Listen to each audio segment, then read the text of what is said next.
오늘 읽은 말씀은 바울이 골로새 교인들을 향해서 문안 인사를 하는 편지를 시작하면서 인사를 하는 인사말입니다.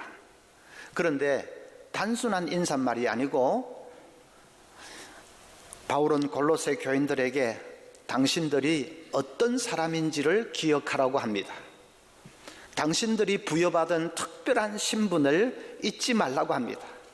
그것을 굳게 붙들면 낙심의 자리에서 일어설 수 있다고 말합니다. 특별한 신분이 뭐냐?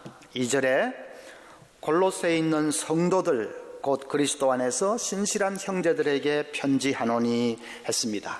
골로새 교인들을 성도들이라고 불렀습니다. 그 호칭이 사실은 굉장한 것입니다. 성도, 거룩한 무리라는 뜻이지요. 성경에서 거룩이라는 것은 구별된 것을 뜻합니다. 하나님의 것으로 특별하게 구별된 것을 의미합니다. 그래서 성도는 하나님의 것으로 특별하게 구별된 사람을 의미합니다. 성도는 이 세상에 속한 자가 아니라 하나님께 속한 사람입니다. 소속이 다릅니다. 가는 길도 다릅니다. 세상은 지옥을 향해 나아가지만 성도는 천국을 향해서 나아가는 사람입니다. 삶의 목적도 다릅니다. 세상은 썩어질 자기 만족을 위해서 살지만은 성도는 놀라우신 하나님의 영광을 위해서 삽니다. 그렇게 세상과는 정반대로, 세상과는 완전히 구별된 사람이 성도입니다. 세상의 품 안에 있는 것이 아니라 하나님의 품 안에 있는 사람이 성도입니다. 그래서 우리가 성도 되었다는 것은 상상할 수 없는 축복입니다. 옛날에 권사님들은 기도할 때마다 늘 상투적으로 사용하는 문구가 있었습니다.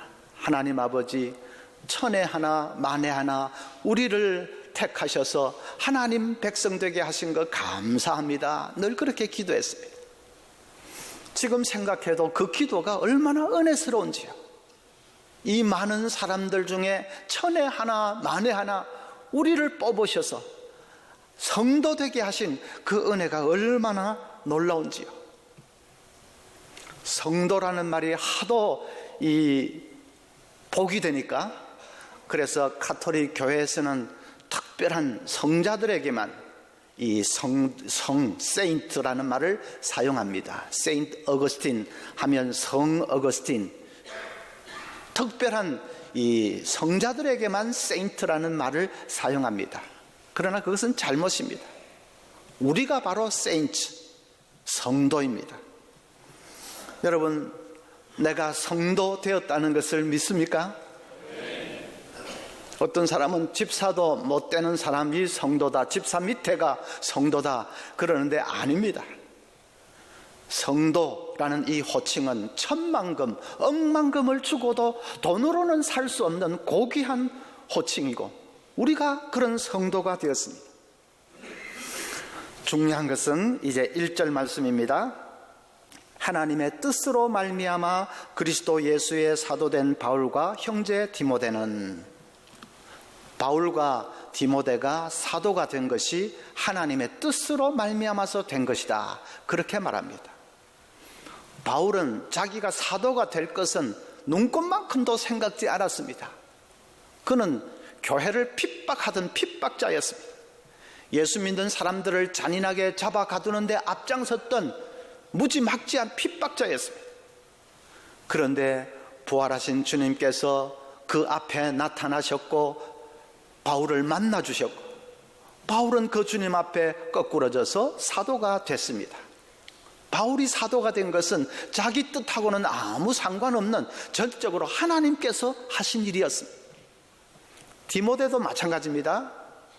사도행전 14장 보면 바울이 루스드라라는 곳에서 복음을 전하다가 유대인들에게 무참하게 돌에 맞았습니다. 피투성이가 되어서 쓰러졌는데 유대인들은 죽은 줄 알고 질질 끌어다가 성 밖에 버렸습니다.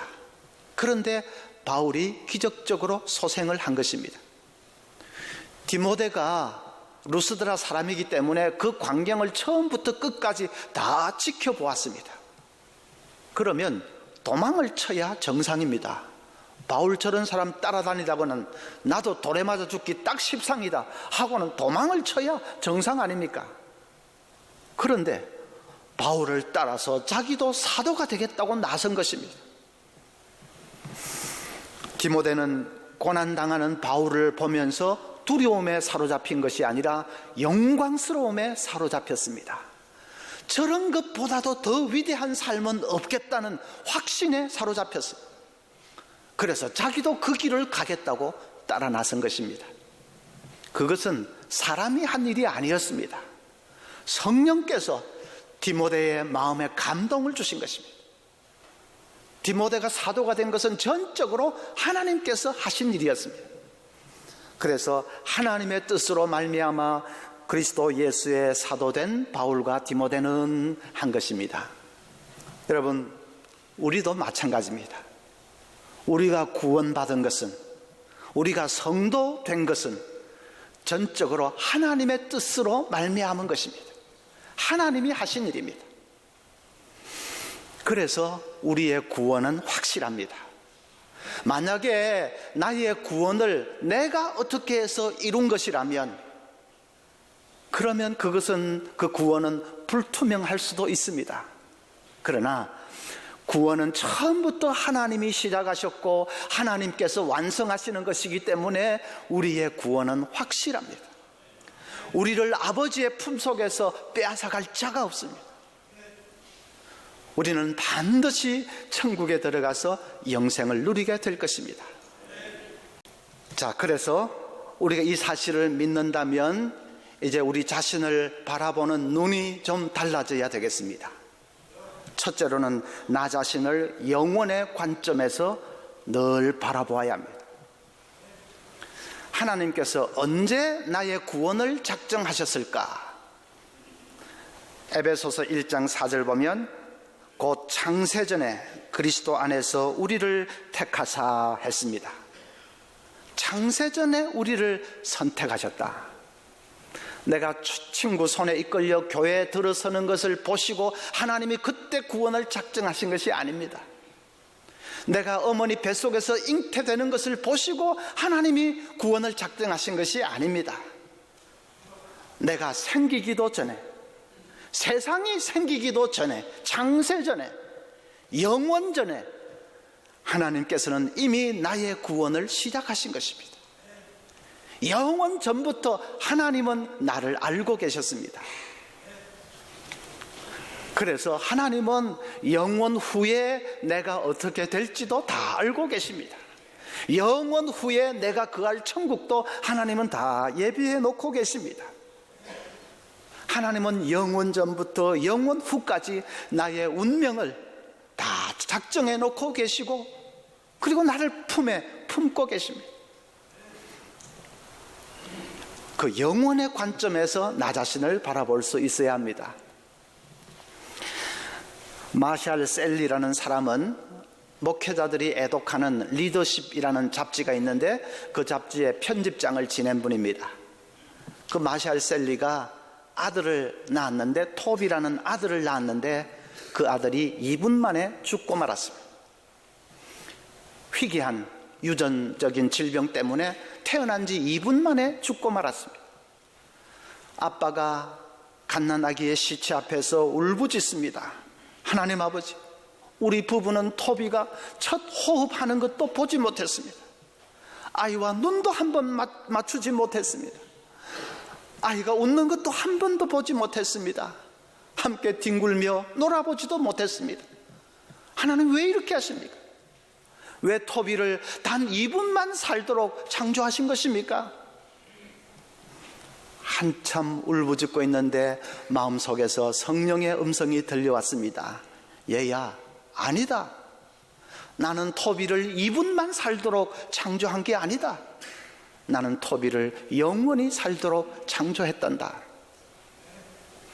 그 음성이 너무나도 또렷해서 이 마샬 셀리가 그냥 영적인 눈이 확 열렸습니다. 아, 그렇군요. 우리 터비가 지금 천국에서 영생을 누리고 있군요.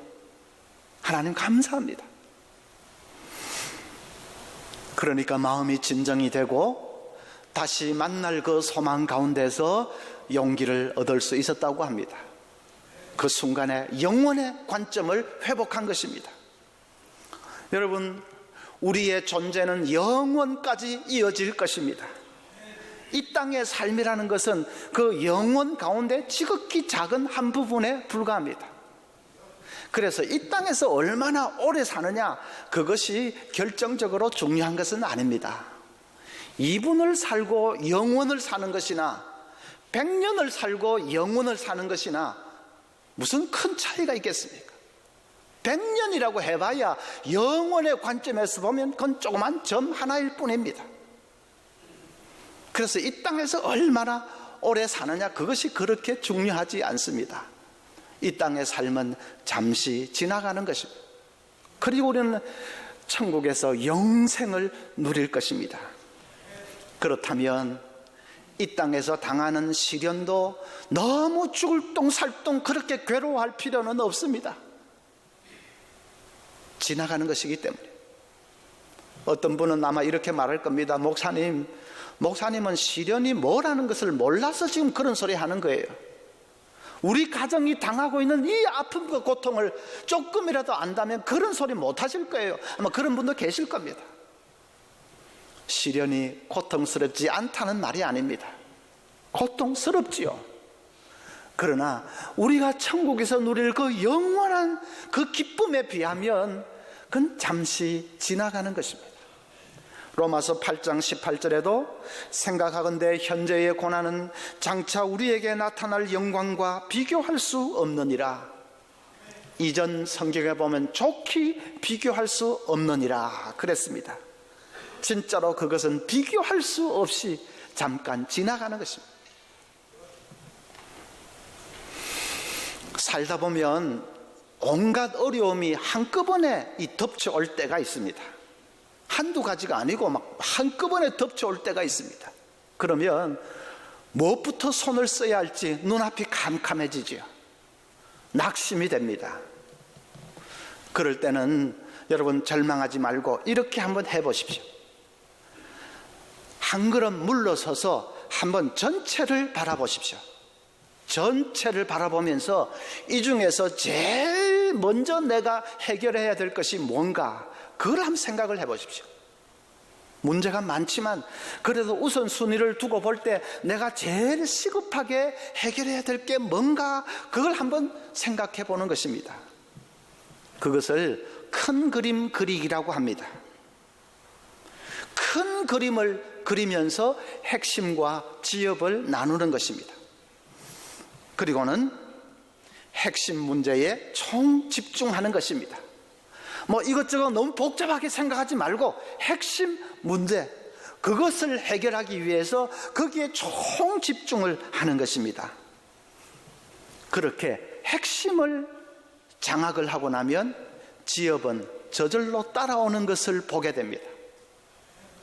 정말 여러분 그렇게 한번 체험을 해보셔야 됩니다. 핵심 문제를 해결을 하고 그것을 딱 장악을 하면 다른 문제들은 지엽은 다 저절로 따라오는 것을 보게 됩니다. 그래서 문제들이 한꺼번에 덮쳐올 때는 당황하지 말고 잠시 물러서서 큰 그림을 한번 그려보는 것이 중요합니다. 큰 그림 중에 큰 그림이 뭔지 아십니까? 천국 소망입니다. 시련이 덮쳐와서 괴로울 때, 문제들이 막 한꺼번에 몰려올 때에, 그래서 눈앞이 캄캄할 때에, 그때는 한 걸음 물러서서 한번 생각을 해보십시오. 나는 장차 천국 갈 사람 아닙니까? 천국에 들어가서 영생을 누리게 될 것입니다. 시련이 아무리 괴로워도 그 천국의 영원한 삶을 생각하면 그건 다 잠시 지나가는 것입니다. 결국은 내가 이깁니다. 아무리 힘들고 어려워도 결국은 내가 이기도록 세팅이 딱 그렇게 되어 있습니다. 그렇게 큰 그림을 내가 장차 천국 갈 것이고 이 땅의 삶은 좋든 싫든 잠시 지나가는 것이다. 그 큰 그림을 딱 그리고 있으면 사람이 좀 담대해질 수 있습니다. 그렇게 핵심을 딱 잡으면 이상하게 길이 보입니다. 길이 보면 그러면 내가 어떻게 해야 되겠다, 내가 어떻게 가야 되겠다 하는 아이디어도 생기고, 그러면 길이 보입니다. 둘째로는 자신을 은혜의 관점에서 바라보아야 합니다. 오늘 2절 말씀 보면 골로새에 있는 성도들 곧 그리스도 안에서 신실한 형제들에게 편지하노니 우리 아버지 하나님으로부터 은혜와 평강이 너희에게 있을지어다. 은혜와 평강이 있을지어다 한 것은 우리가 하나님의 은혜와 평강의 대상이라는 말입니다. 하나님의 품 안에 있는 사람은 하나님의 한량없는 은혜의 대상입니다. 은혜가 우리 삶을 이끌어갑니다. 그래서 시련마저도 축복이 되게 합니다. 요셉은 젊은 시절에 시련을 많이 당했지요. 그런데 성경을 좀 자세히 보면 그 시련이 요셉을 축복의 자리로 이끌어갔다는 것을 보게 됩니다. 시련이 요셉을 애굽의 바로 앞으로 이끌어갔습니다. 만약에 요셉이 형들에게 미움을 받아서 노예로 팔리는 그런 시련을 당하지 않았다면 어떻게 됐을까요? 요셉은 평생 아버지 밑에서 양이나 치는 그런 목동으로 늙었을 것입니다. 노예로 팔리는 시련을 당했기 때문에 그는 가나안을 떠나서 애굽으로 갈 수 있었습니다. 요셉이 누명을 쓰고 감옥에 갇히는 그런 시련을 당하지 않았다면 어떻게 됐을까요? 요셉은 시위대장 보디발 밑에서 평생 가정 총무하면서 썩었을 것입니다. 감옥에 갇히는 시련을 당했기 때문에 그는 바로의 신하 곁으로 갈 수 있었습니다. 바로의 신하가 요셉을 곧바로 감옥에서 빼내주었다면 어떻게 됐을까요? 아마도 요셉은 아이고 이 더러운 애굽 땅 하면서 어떻게든 가나안으로 다시 돌아가 버렸을지도 모릅니다. 신하가 요셉을 까마득하게 잊어버렸기 때문에, 그래서 요셉이 감옥에서 2년을 더 썩는 그런 시련을 당했기 때문에 요셉은 바로가 꿈을 꿀 때에 불림을 받아가서 그 꿈을 해몽할 수가 있었습니다. 그리고 마침내 애굽의 2인자 총리 대신이라고 하는 그 영광스러운 자리에 오를 수가 있었습니다.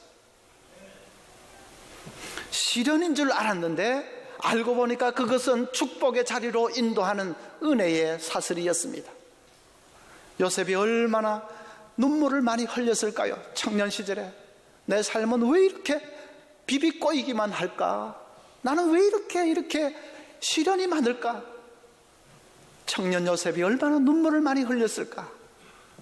그러나 알고 보니까 그것은 하나님의 은혜의 사슬이었습니다.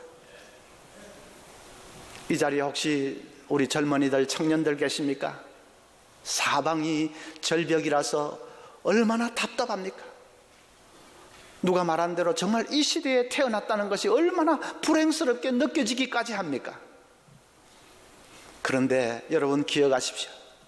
여러분이 하나님의 품 속에 있는 성도라면 이 시련도 나를 축복의 자리로 이끄는 하나님의 은혜의 사슬인 것을 여러분 믿으시기를 바랍니다. 제가 언젠가 한번 간증을 했을 겁니다. 이전에 신학대학 원장으로 있을 때 큰 어려움을 당했습니다. 학교에 입시 비리가 터져서 학교가 엄청난 소용돌이에 휘말리게 됐습니다. 비리를 저지른 그 장본인 교수가 오히려 저를 역공을 해왔습니다.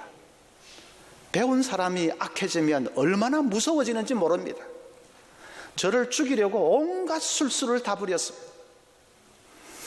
결국 저는 원장직에서 물러났고, 그리고 소속된 노회에서는 목사직 정직까지 받았습니다. 원장 그거는 뭐 그냥 물러서는 거 큰 일은 아니라 할지라도 목사직에서 정직된다는 것은 정말로 저는 상상을 못한 일입니다. 제가 그렇게 나쁜 사람처럼 보입니까? 목사로 안수받을 때 정말 감격에 겨워했던 그 순간 생각하면 내가 앞으로 이 목사직에서 목이 잘릴 그런 시간이 있다, 그런 순간이 다가온다는 것을 정말 꿈에도 생각을 못했습니다. 정직당하고 부산에서 차를 몰고 천안으로 올라올 때 그 참담함, 그 슬픔은 아마 겪어보지 않은 사람은 모를 것입니다. 그런데 그 참담함이 지나놓고 보니까 하나님의 은혜의 사슬이었습니다. 저는 그 일을 계기로 해서 신학교를 떠나서 목회 현장으로 왔습니다. 꼭 그 사건만이 100% 원인이 된 것은 아니지만, 다른 요인도 있었지만은 그래도 중요한 원인이었던 것은 분명합니다. 학교를 떠나서 이제 목회 현장에 와서 지금 9년이 지났습니다. 지금 어떠냐고요? 행복합니다. 박수까지는 말고.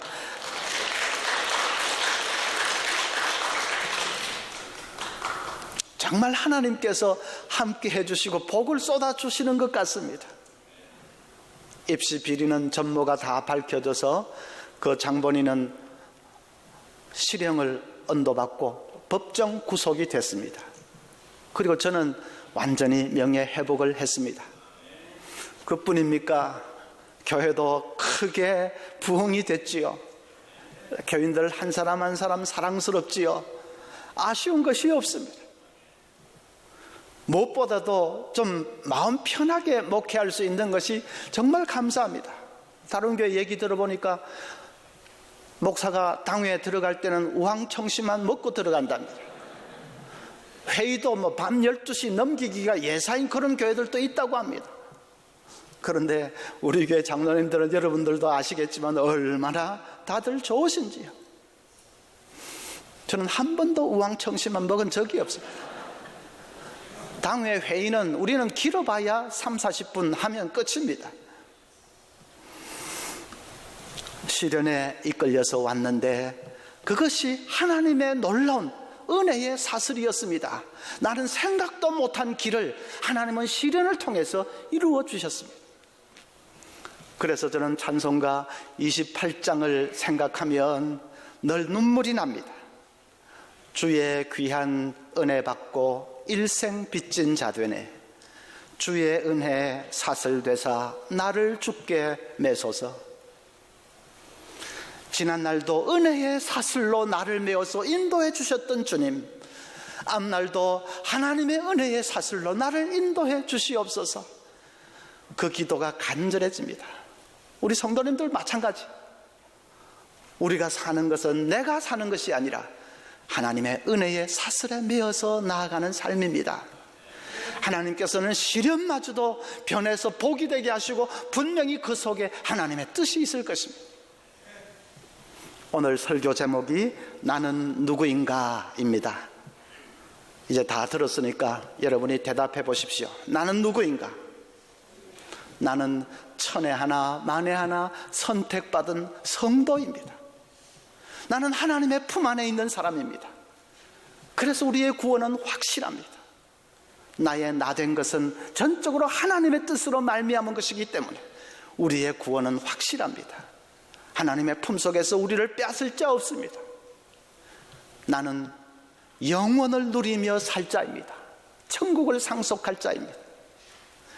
이 땅에서 사는 삶은 하나님의 은혜의 사슬에 매여서 나아가는 삶입니다.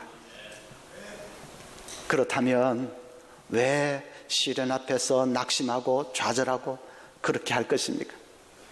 일어설 수 있지요? 함께 찬송하겠습니다.